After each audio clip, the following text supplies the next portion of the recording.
अस्सलामु अलैकुम नाज़रीन। अल्लाह ताला की आखिरी हुज्जत के बारे में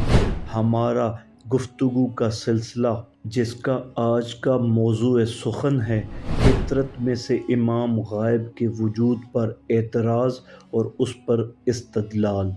आइए आगाज़ करते हैं। बिस्मिल्लाहिर्रहमानिर्रहीम। फितरत इमाम में से इमाम गायब के वजूद पर इस्तदलाल जो ज़ाहिर होगा और ज़मीन को अदल से भर देगा। बाज़ उलमा इमामिया ने कहा, अल्लाह और उसके रसूल सल्लल्लाहु अलैहि वसल्लम, कुरान और तमाम अंबिया जो हमारे नबी से पहले आए हैं पर ईमान रखना लाजिम और वाजिब है कि गुज़िश्ता उम्मतों और गुज़री हुई सदियों के बारे में गौर व फिक्र करें।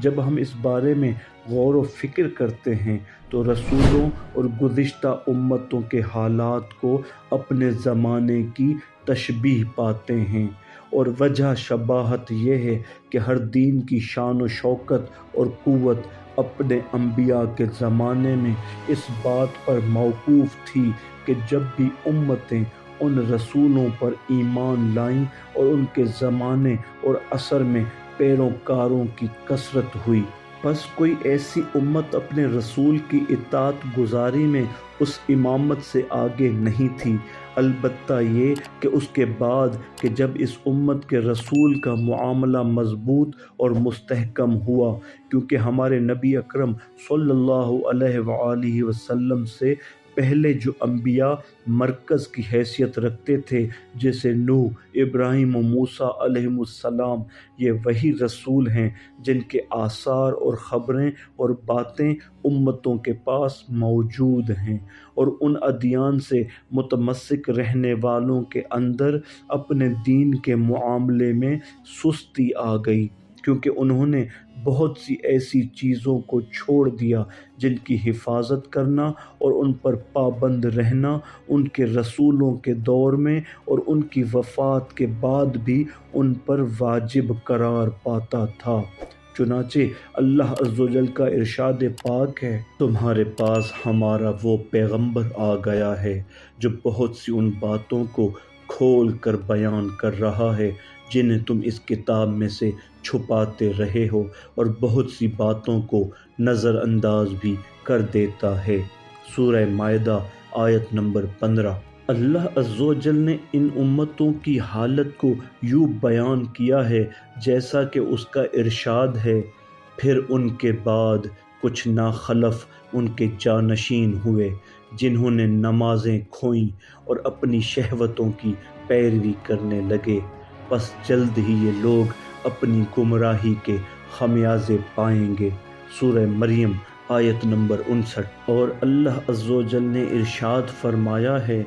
और वो उन लोगों की तरह न हो जाएं जिनको इससे पहले किताब दी गई थी, बस उन पर तवील मुद्दत गुज़र गई तो उनके दिल सख्त हुए। सूरह हदीद आयत नंबर 16। और रिवायत में है कि यकीनन लोगों में से एक ऐसा ज़माना आएगा जिनमें उनके दरमियान इस्लाम में से सिवाय उसके नाम के कुछ नहीं बाकी रहेगा, और कुरान में से सिवाय उसके इस्म और नक्शो निगार के कुछ बाकी नहीं रहेगा। और नबी ने फरमाया, बेशक इस्लाम अजनबी और गरीब शुरू हुआ और गरीब ही वापस पलटेगा,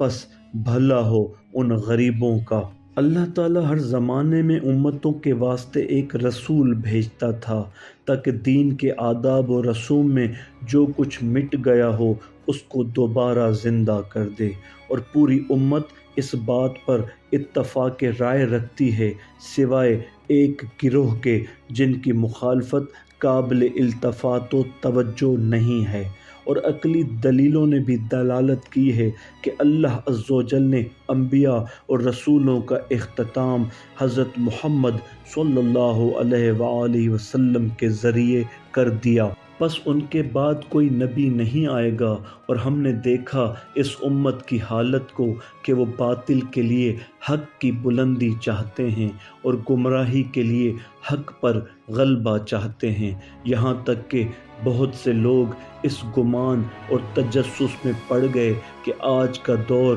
اور زمانہ کفر کا دور ہے، نہ کہ اسلام کا۔ پھر اس کے بعد شریعت اسلام کے اصولوں میں سے جو ناگفتہ بحالت امامت پر گزری، دوسری چیزوں پر نہیں گزری ہے، کیونکہ یہ امت کہنے لگی کہ شہادت اور قتل حسین علیہ السلام کے بعد ان کی قیادت کرنے کے لیے کوئی بھی امام عادل نہیں آیا، نہ بنی امیہ میں سے اور نہ بنی عباس میں سے، جن کے احکام خلق خدا پر نافذ کیے جاتے تھے۔ ہم زیدیہ اور عام معتزلہ اور اکثر مسلمان یہ کہتے ہیں کہ یقیناً امام سوائے اس کے اور کوئی نہیں ہو سکتا جس کا ظاہر عدل اور انصاف کا مظہر ہو۔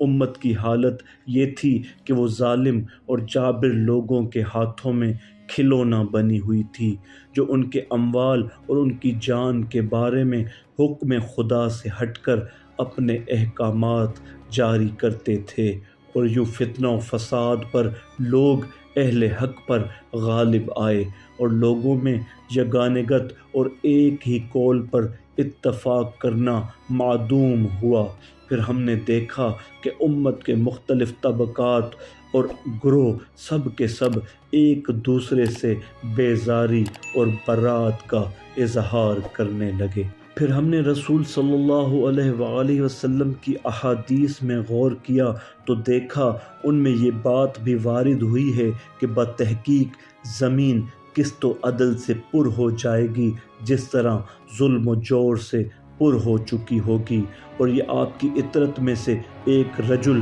اور مرد کے ذریعے ہوگا۔ پس یہ حدیث ہمیں اس بات کی طرف رہنمائی کرتی ہے کہ اس امت پر قیامت برپا نہیں ہوگی جب تک زمین عدل و انصاف سے بھر نہ جائے، چونکہ یہ دین جس میں نقص اور تبدیلی ممکن نہیں ہے، اس کا ایک ایسا ناصر اور مددگار ہوگا جس کی اللہ عز و جل نے تائید کی تھی۔ اس بنا پر ان دلائل کا ہونا ضروری ہے جو اس عظیم کام کو انجام دینے کے بارے میں ہیں۔ ہم نے امت کے تمام مختلف اقوال کا علم حاصل کیا اور تمام فرقوں کے حالات کا کھوج لگایا تو ہم اس نتیجے پر پہنچے کہ حق ائمہ اثنا عشر علیہم السلام کو ماننے والوں کے ساتھ ہے، نہ کہ امت کے دوسرے فرقوں کے ساتھ۔ یہ علم معلوم ہوا